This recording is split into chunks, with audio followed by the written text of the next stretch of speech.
Hello everyone, আনুব হরার স্টোরিতে আপনাদের জানাই সুস্বাগতম। আবার এসে পড়লাম আপনাদের মাঝে 2 সপ্তাহ পর নতুন একটি ঘটনা নিয়ে। তো ভাবতেছি এখন থেকে রেগুলার ভিডিও ছাড়বো। তো দোয়া করেন যাতে রেগুলার ছাড়তে পারি, নিজের একটা কনফিডেন্স দরকার আর কি জীবনে। যাই হোক, বিষয়টা হচ্ছে আমি চাই আপনাদের বলা ঘটনা আমি সবার মাঝে শেয়ার করি, যেন যারা প্রবাসী আছেন, যারা বাংলাদেশি আছেন, যারা বিশ্বের যে কোনো প্রান্তে থাকা বাংলাভাষী মানুষ যেন আপনাদের সাথে ঘটে যাওয়া, মানে আপনাদের সাথে যে অভিজ্ঞতাগুলো হয়েছে বা আপনার মা বাবার সাথে বা ভাই বোনের সাথে বা যে কোনো কারোর সাথে আপনার ঘটনা জানেন, তাদের সাথে ঘটনাটা ঘটেছে, বাট হয়তো বা কোনো প্ল্যাটফর্মে আপনি বিষয়টা বা শেয়ার করতে পারেননি। তো আমাকে শেয়ার করতে পারেন, সেক্ষেত্রে আমি আপনাদের হয়ে দুনিয়ার সবাইকে আপনাদের ঘটনা জানাবো। তো এই হচ্ছে আমার টার্গেট। কিন্তু আপাতত যেহেতু আমি আপনাদের নতুন শুরু করেছি, যেহেতু আপনাদের বলা ঘটনা আমার কাছে নাই, তো এখন আমি ইন্টারনেট থেকে সংগ্রহ করা কিছু ভালো ঘটনা আমি আপনাদের মাঝে শেয়ার করবো। আশা করি আপনার ঘটনাগুলো ভালো লাগবে, আর না ভালো লাগলেও জানাবেন, এবং কী ধরনের ঘটনা আপনারা চান সেগুলো আমাকে জানাবেন। আমি ওই অনুযায়ী আমি চেষ্টা করবো যাতে আপনাদের মাঝে ঘটনাগুলো আমি শেয়ার করতে পারি। তো চলেন বেশি কথা না বলে ঘটনায় চলা যায়।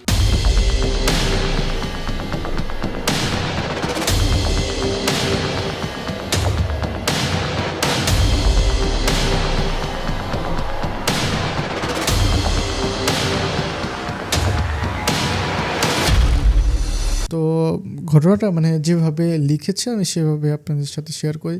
তো আশা করি এভাবে আপনাদের বুঝতে হয়তো বা সুবিধা হবে। তো চলেন শুরু করি। আমি কখনো ভাবিনি ইন্টারনেটে এসে এমন কিছু শেয়ার করব, কিন্তু এখন মনে হচ্ছে এটাই হয়তো উপযুক্ত জায়গা। তাহলে শুরু করি। আমার বয়স যখন 2 বছর, আমার পারিবারিক গ্রীষ্মকালীন বাড়িতে স্থায়ীভাবে চলে যাই। বাড়িটা তখন প্রায় 65 বছর পুরনো। আগে এটা শুধু গরমের সময় ব্যবহার করা হতো, কিন্তু আমার বাবা শারীরিকভাবে ভালো না থাকায় আমরা সেখানে স্থায়ীভাবে থাকতে শুরু করি। আমার দাদা এক সময় এই জমিটা ভালো দামে কিনে বাড়িটি তৈরি করেছিলেন। তিনি বলেছিলেন বাড়িটি ভিত্তি করার সময় মাটির নিচে কিছু পাথর বা মার্বেল মতন জিনিস দেখা গিয়েছিল, সেগুলো উপরে বাড়িটি বানানো হয়। বাগানে একটি কুয়া ছিল, দেখে বোঝা যেত বহু আগে সেখানে কেউ বসবাস করত। বাড়িটি দেখতে সুন্দর ছিল, আর বাগানটা ছিল বিশাল, আমাদের এলাকায় সম্ভবত সবচেয়ে বড়। কিন্তু বাগানে ঢুকলেই যদি কারো অনুভূতি তীক্ষ্ণ হয়, তাহলে একটা অদ্ভুত অনুভূতি টের পাওয়া যেত। আমার মনে আছে, আমার বয়স যখন 4 বছর, প্রায় তখন আমি কারো কণ্ঠে আমার নাম শুনতে পেতাম। আমি সেই আওয়াজের খোঁজে বাগানে বেরিয়ে পড়তাম। আমার মা বলেন আমার বয়স যখন 3 বছর, তখন আমি নাকি চক দিয়ে দেয়ালে কিছু অক্ষর লিখতাম, যেগুলো দেখতে গ্রিক অক্ষরের মতো ছিল। একবার শীতকালে ঘর গরম করার জন্য আমরা একটি চুলা ব্যবহার করতাম, যেটা মাঝে মাঝে ধোঁয়া ছাড়ত। মা বলেন এক রাতে তিনি ঘুমের মধ্যে শুনলেন যে কেউ দেয়াল আর টেবিল জোরে জোরে আঘাত করছে। সেই শব্দে ঘুম ভেঙে তিনি বুঝতে পারেন আমার কার্বন ডাইঅক্সাইড বিক্রিয়ায় মারা যেতে বসেছি। এই ঘটনাগুলো আমাদের সেখান থাকার প্রথম কয়েক বছরের মধ্যেই ঘটেছিল। পরবর্তীতে আমার বয়স যখন 14, এক রাতে আমি বসার ঘরে বই পড়ছিলাম, আমার ভাই সোফায় ঘুমিয়ে পড়েছিল। রাত প্রায় 2টা। হঠাৎ আমার মনে হলো কেউ আমাকে দেখছে। তারপর আমি শুনলাম কেউ ফিসফিস করে বলছে ঘুমাতে যাও। আমি ব্যাপারটা গুরুত্ব দিইনি, কিন্তু সত্যি বলতে কি প্রায় 2 মিনিট পর হঠাৎ জানালার ভেতর দিয়ে এক ঝাটকা বাতাস ঢুকে পর্দা উড়িয়ে দিল। সেদিন বাতাস ছিল না, এটা ছিল খুব অদ্ভুত, একবারের জন্য আসা একটি ঝড় হাওয়া। আমি ভীষণ ভয় পেয়ে সরাসরি ঘুমাতে চলে যাই। এর 2-3 ঘন্টা পর আমার ভাই চিৎকার করে আমাদের জাগিয়ে তোলে। সে বারবার বলছিল ঘরের ভেতর কেউ আছে। সে বলেছিল সে একটি নারী ঘরের ভেতর হাঁটতে দেখেছে। প্রথমে সে ভেবেছিল আমার বোন রান্নাঘরে যাচ্ছে, কিন্তু আমার বোনের চুল ছোট আর কোঁকড়ানো, আর সেই নারীর চুল ছিল লম্বা ও সোজা। এই ঘটনার 1 বছর পর হঠাৎ তারা দরজায় কড়া নাড়ার শব্দ শোনেন। তারপর দুজনেই শুনলেন আমার বোনের কণ্ঠে বলা হচ্ছে, মা দরজা খোলো। মা দরজা খুলে দেখলেন কেউ নেই। পরে যখন আমার বোন বাড়ি ফিরল, সে নিশ্চিত করলো যে সে তখন বন্ধুদের সঙ্গে বাইরে ছিল। এই কিছুদিন পর আমি এক অদ্ভুত স্বপ্ন দেখি। হয়তো তখনকার ঘটনাগুলো আমাকে খুব প্রভাবিত করেছিল, জানি না। স্বপ্নে আমি দেখলাম হালকা গোলাপি পোশাক পরা এক নারী বাগানের ভেতরে ভেসে বেড়াচ্ছে। সে আমাকে মুচকি এসে জিজ্ঞেস করলো আমি কি গুপ্তধন কোথায় আছে দেখতে চাই। আমি বললাম হ্যাঁ। সে আমাকে বাগানের এক জায়গায় নিয়ে গেল।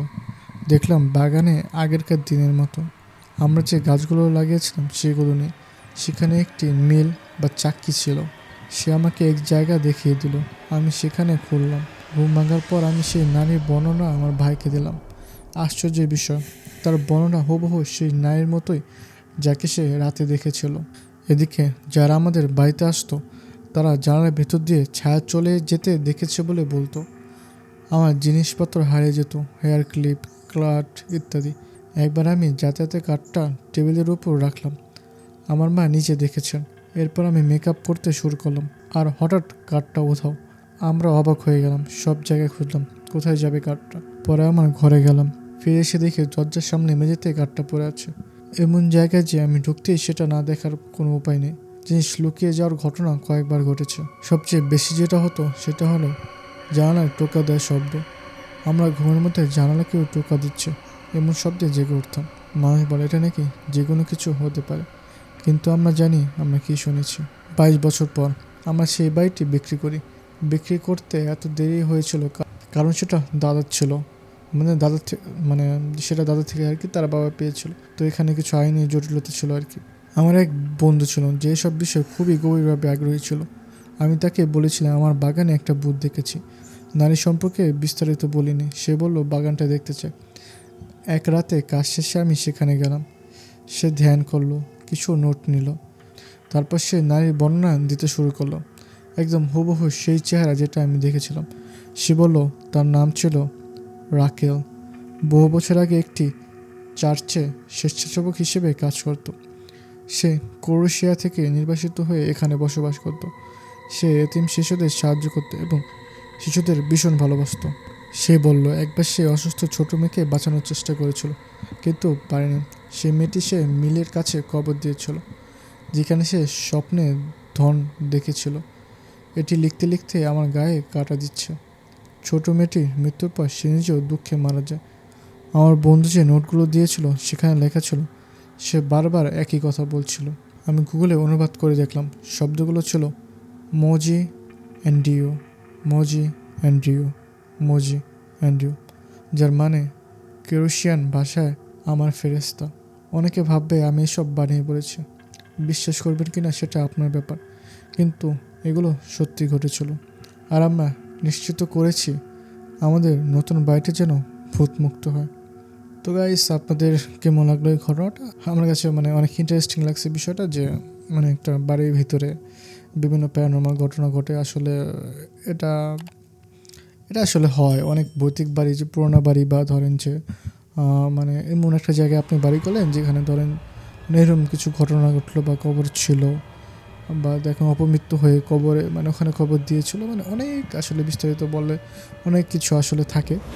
তো আমি চাই আপনাদের যে সাথে কোনো যদি ঘটনা ঘটে থাকে এরকম, আমার সাথে শেয়ার করতে পারেন, অথবা আপনার বাবার সাথে, দাদার সাথে, মার সাথে, বা যে কারোর সাথে আসা প্রাপ্তীয়, যেটা আপনি হয়তো সংগ্রহ করেছেন এবং আপনি চান সেটা মানে যে কারোর মাধ্যমে এটা অনলাইনে প্রচারিত হোক। তো আপনারা চাইলে আমাকে জানাতে পারেন। আমি আপনাদের ঘটনাগুলো খুবই মানে গুছিয়ে বা বলা চলে খুবই ভালোভাবে যে জনগণের সামনে বা সবার সামনে উপস্থাপন করব। আর বিষয় হচ্ছে, আপনি যদি চান আপনার যে আইডেন্টিটি যেটা আমি রিভিল না করি, সেক্ষেত্রেও আমরা রিভিল করবো না, তো সমস্যা নেই। তো জানাবেন আপনার যদি এরকম কোনো ঘটনা থাকে। তো দেখা হচ্ছে পরবর্তী ভিডিওতে। সে পর্যন্ত সাবস্ক্রাইব করে আমাদের পাশে থাকবে। ধন্যবাদ।